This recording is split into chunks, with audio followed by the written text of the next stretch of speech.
Olá pessoal, em virtude desse recente conflito entre a Rússia e a Ucrânia, eu vou gravar esse vídeo e falar alguma coisa a respeito do assunto, baseado não apenas na minha situação de militar, com uma experiência em política, estratégia, tática, operações militares em si, mas muito mais pelo meu conhecimento de ter morado um tempo na Europa, de ter conhecido tanto russos quanto ucranianos, de ter conhecido também muitos descendentes de ucranianos no tempo que eu morei em Curitiba. Por isso tudo eu quero dar a minha opinião, a minha visão.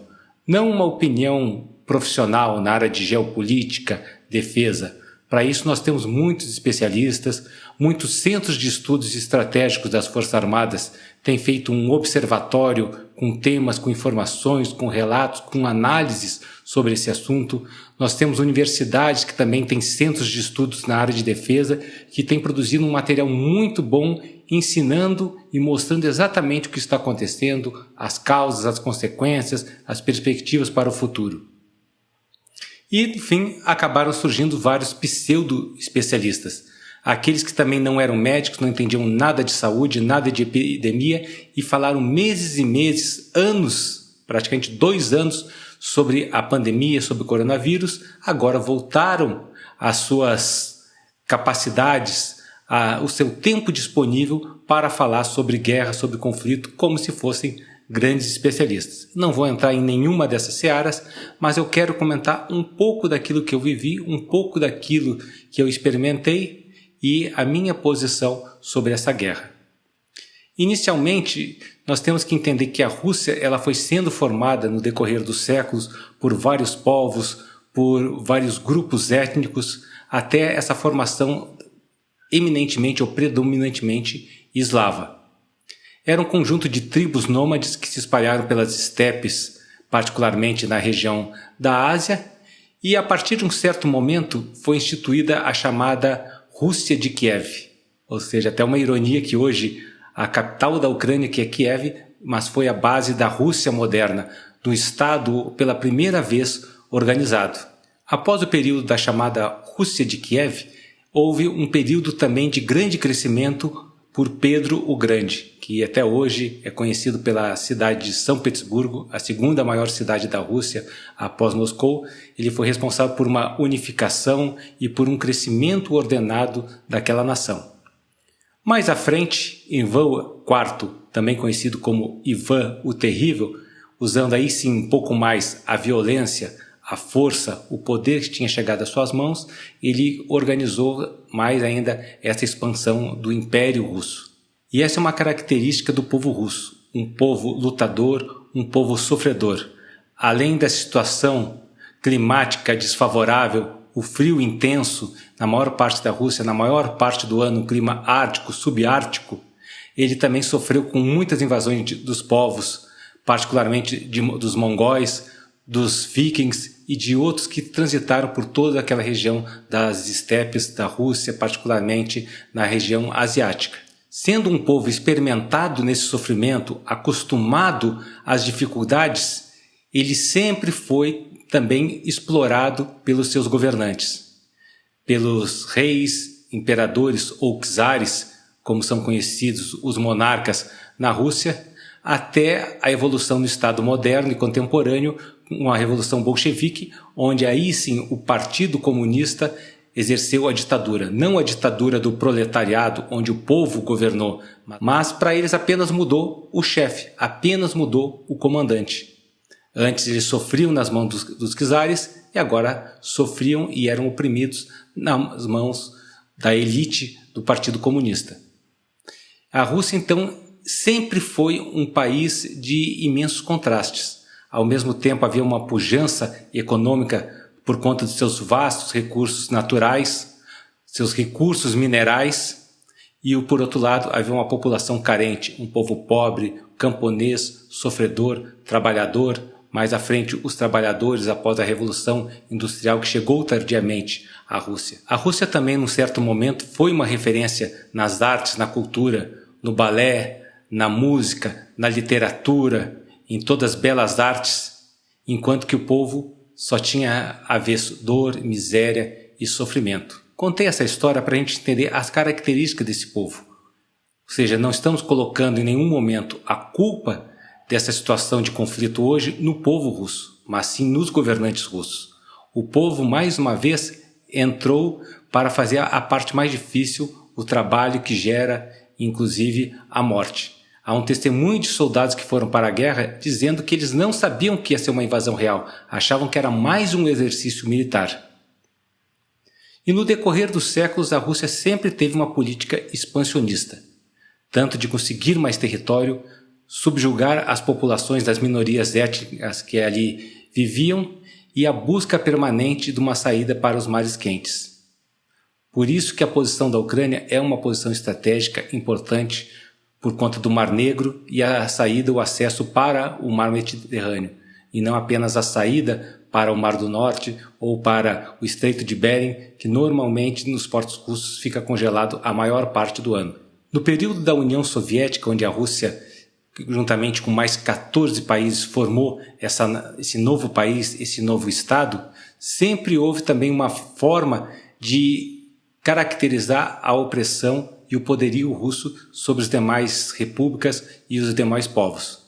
Por exemplo, em nações de outras etnias, na sua maioria, como o Azerbaijão, Turcomenistão, que tem uma maioria turca, nos países da Ásia Central, como Quirguistão, Cazaquistão, que são de etnias mongóis e assim por diante, eles fizeram questão de mandar uma boa parte de população eslava de origem russa para impor a sua cultura, para se misturar e se tornar um elemento importante dentro daquela população. Em 2001, quando eu realizei a primeira vez o curso na Alemanha, na fase da preparação no idioma alemão, havia vários países da antiga União Soviética participando.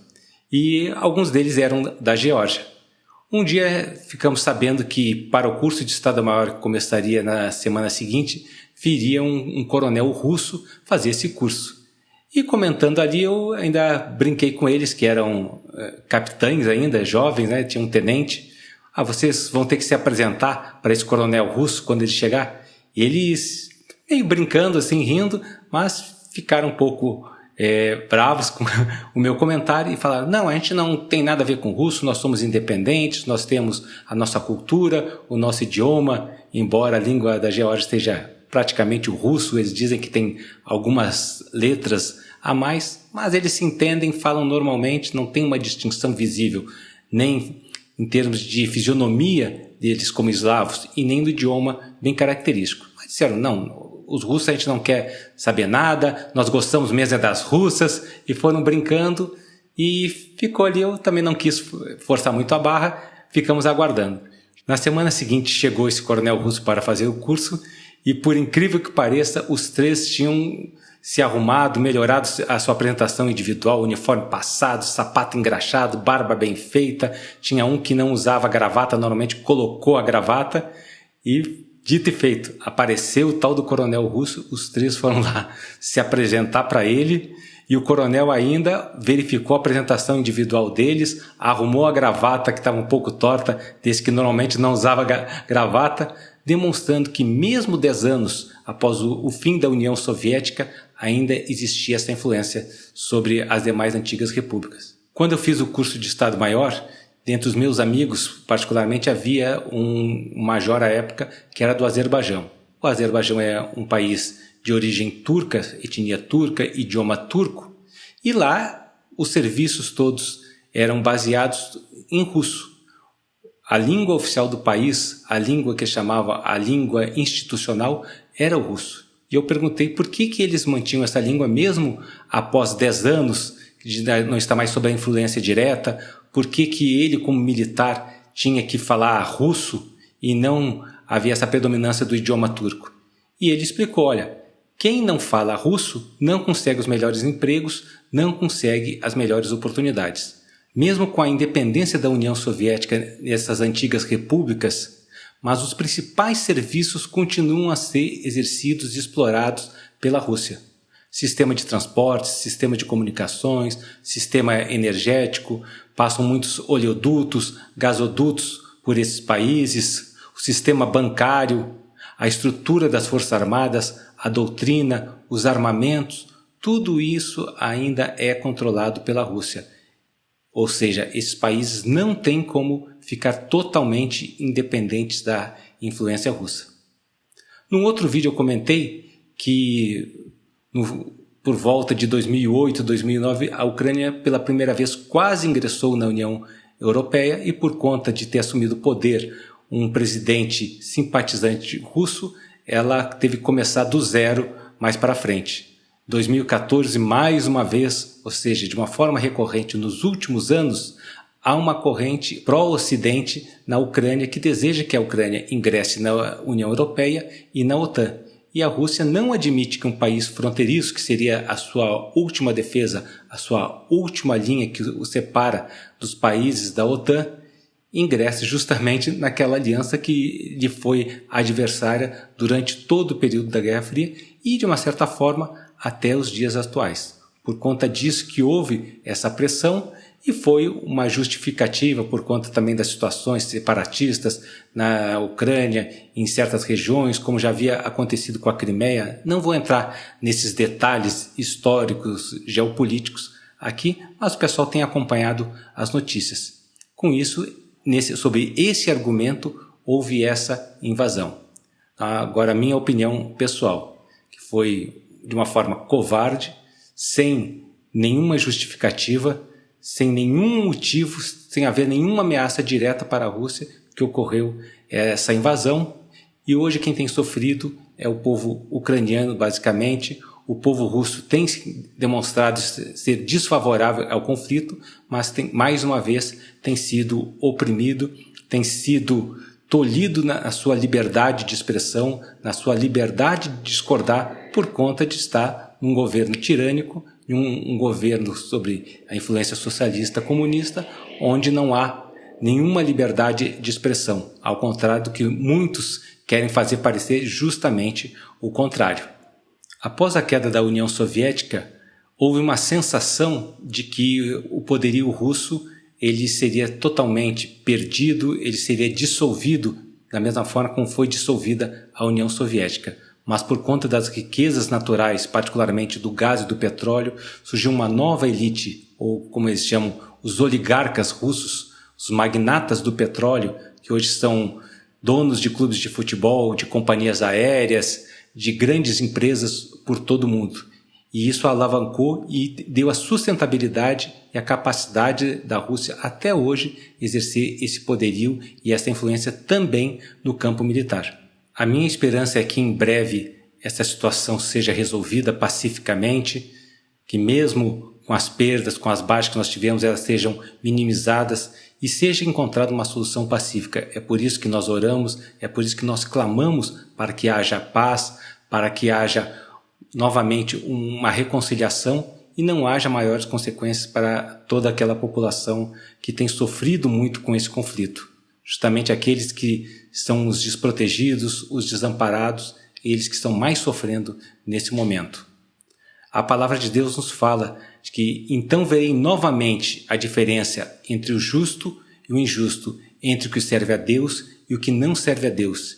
E infelizmente essa foi uma política durante o período comunista, que mesmo com a religião ortodoxa oficial, houve sempre uma pressão para que o ateísmo fosse a base daquela sociedade. Ou seja, a população aos poucos foi perdendo a fé, a população aos poucos foi se afastando dos princípios cristãos, dos princípios, dos ensinamentos do nosso Senhor e Salvador Jesus Cristo e foram indo para a individualidade, o egoísmo, aquela situação onde cada um queria resolver apenas o seu problema. Cada um queria estar bem com o Estado, garantir o seu sustento e a segurança da sua família e não interessava o que acontecesse. Por conta disso, até hoje são famosos os casos de alcoolismo. Para uma parte da população feminina, a prostituição se tornou algo natural e aceitável. Por isso que eu quero afirmar mais uma vez que não temos nada contra o povo russo, não julgamos que esse povo seja merecedor daquilo que seus governantes têm fazendo, mas nós acreditamos que à medida que eles conheçam a palavra, à medida que eles se voltem para o único verdadeiro Deus, Senhor e Salvador Jesus Cristo, eles terão a oportunidade também de mudar a história desse país, a história dessa nação e receber aquilo que Deus tem de melhor também para essa vida. clamamos pelo povo da Ucrânia, clamamos pelo povo da Rússia e pedimos realmente que haja a mudança da mentalidade daqueles governantes que têm, nesse momento, seguido seus próprios interesses políticos e econômicos, bélicos, tirânicos, para impor a sua vontade contra uma maioria de pessoas que preferem andar em paz e viver no caminho certo. Espero que num curto prazo de tempo nós possamos ver esse vídeo apenas como mais uma história, como algo que passou, mas até lá continuamos nas nossas orações pedindo que o Senhor dos Exércitos, que na verdade também é o mesmo Deus de paz, esteja abençoando estes povos e esteja sobre toda a terra com a sua bondade, com a sua graça e com a sua misericórdia. Obrigado e Deus abençoe.